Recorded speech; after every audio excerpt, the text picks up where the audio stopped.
So let's get started. Sure. Okay. This is the speaking test of the International English Language Testing System taking place on the 20th of October, Tuesday at Dash Center. They'll mention the center's name. Center number so-and-so. The candidate is Mariyam Rahman and the candidate number is ... There will be a candidate number for you. So they'll say that. The examiner will say that.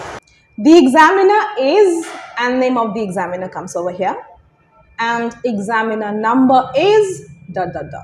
Okay, and then your exam will start.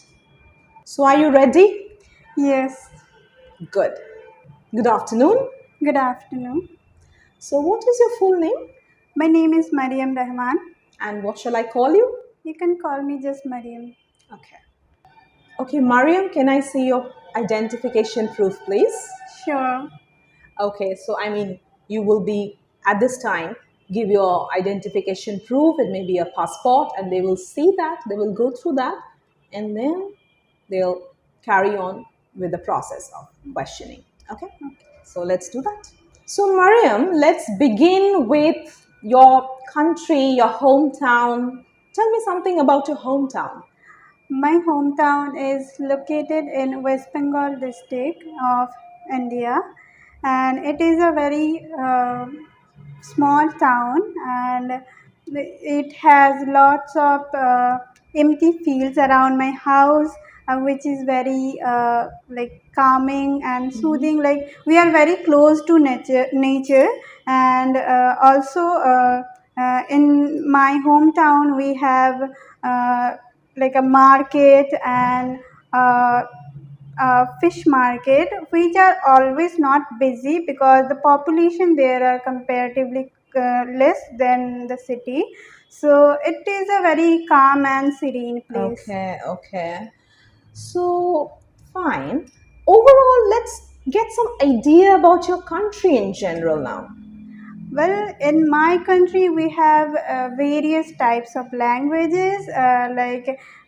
We don't have any official language in India, and also the most spoken language here is Hindi and English.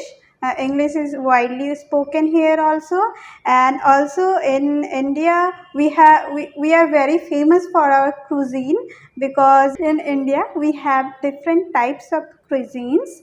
Like, for example, in West Bengal we are very famous for our sweets and our biryani, and also for example in the north they are very famous for Mughlai dishes.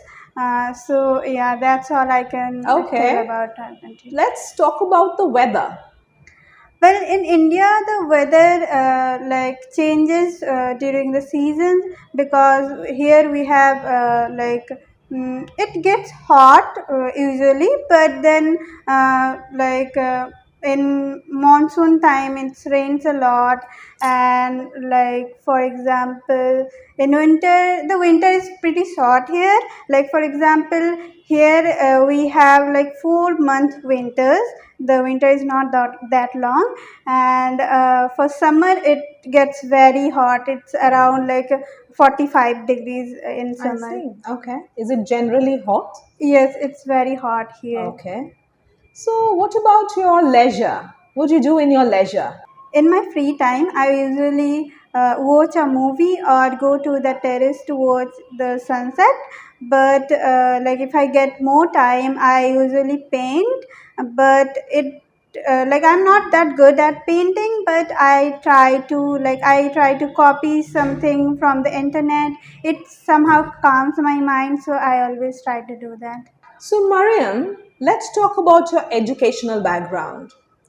Well, I have completed my graduation degree a few years back from MIT University, Kolkata, and currently I am going for my master's degree, and also I will go abroad for my postgraduate degree.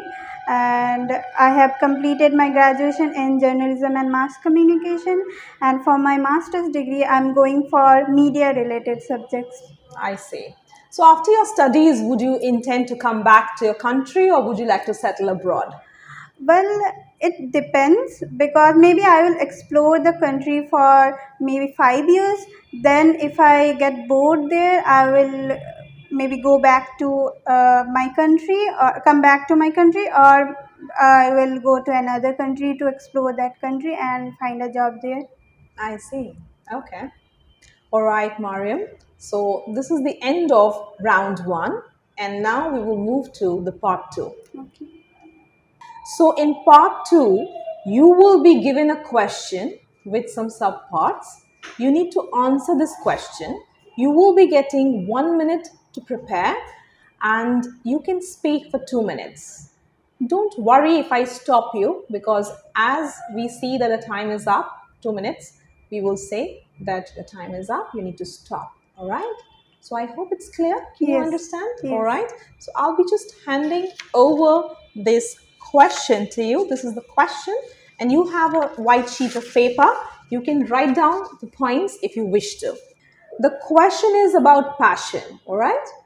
It goes like, do you think it's important to have a passion in life? What is your passion? Is it important to turn your passion into a career? All right? Okay. So your 1 minute time starts now.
Okay, your time is up.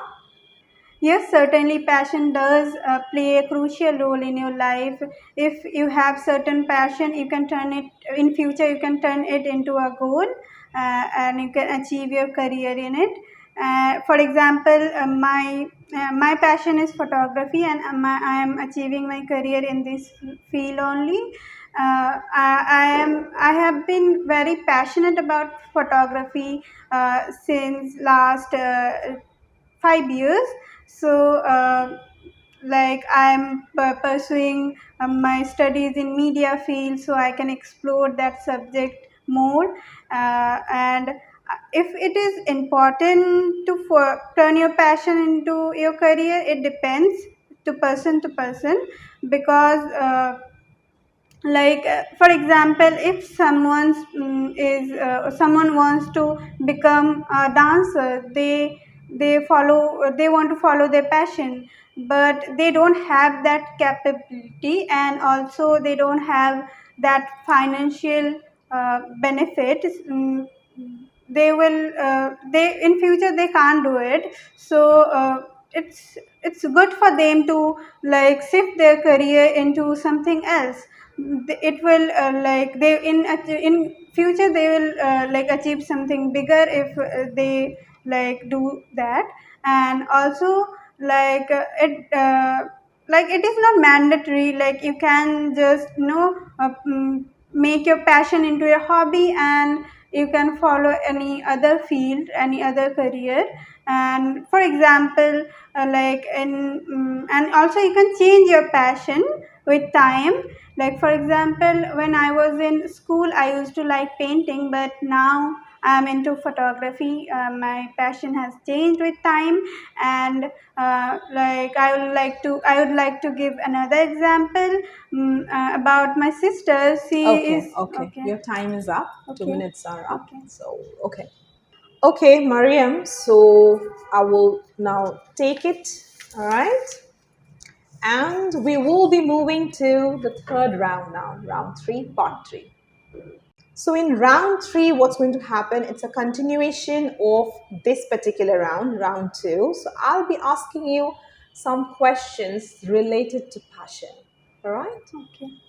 Tell me something. Do you think that the older generation in the youngsters, do they have like a different sort of passions, or there's a similarity? What I think is that the older generation, they didn't have much. Even if they had passion.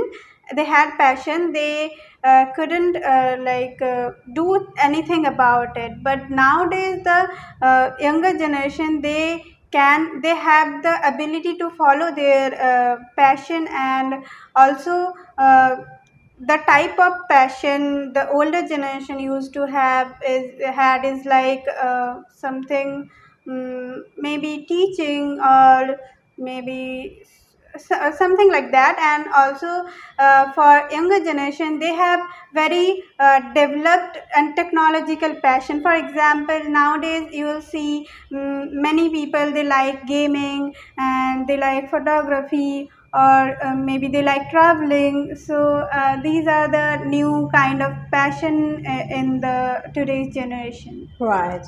So do you think that, say, 50 years from now, the youth or the entire generation after 50 years, most of them, their passion would be like technology driven? Well, from I can get an idea from whatever is going on right now to nowadays. Like the generation is too much into technology. The chat GPT is there, and also the artificial intelligence is like improving day by day. So it is very certain that people will have more career opportunities and passion for like technology related things rather than traditional thing. But then also nowadays I have seen many people who like the traditional thing. That now today's generation, there are many people, for example my sister, she likes the traditional way of clothing and traditional arts. So to survive those arts, I think they can like to go towards the traditional arts and passion. Right. So it will totally depend on the person. Okay. Do you think that sometimes it's difficult for us to identify that this is my passion or that's my passion? So, what do you think the role of school here? The role of school for the children, what role does the school play to help the kids identify their passion? Well, I think school life plays a crucial part in finding your passion. Like if you, for example, in my like school days, I used to have computer classes. That's when I find out that I am very good with computers. I can like understand it very well and very quickly. So I nowadays like I try to do everything in computer rather than in written format and all that. But and also another example is that if someone is very good at teaching, like in our school we used to have extracurricular activity like teaching or maybe karate classes. So if they like find out that through those classes that they are very good at that, they can understand that this is my passion, or they like doing those classes. They will understand that yes, they are very good at it, and they want to like pursue it in their career. What if there is a situation where someone has turned the passion into a career but the income is not up to the mark? So, what about job satisfaction? How important do you think is that? Well, it does depend, it does like matter the job satisfaction. Like if I want to do something in my life but then I didn't achieve that goal and I'm doing some boring work that is not for me and I'm not very good at it, I will get frustrated. Even if they are paying me a huge amount of money, I will get frustrated with time. So I would say it's better to follow what you want to do and what you do, like what you like to do, like what you enjoy doing. So it will like totally. I think it will totally depend. But if someone's main priority is money, they will go with the boring job and they will like work 9 to 5. But if someone whose main concern is like their work life, like they want to be in a good environment and they want to practice what they like doing, they will go for that only. Okay. All right, Mariyam. With this, the speaking test ends here. Thank you. Thank you.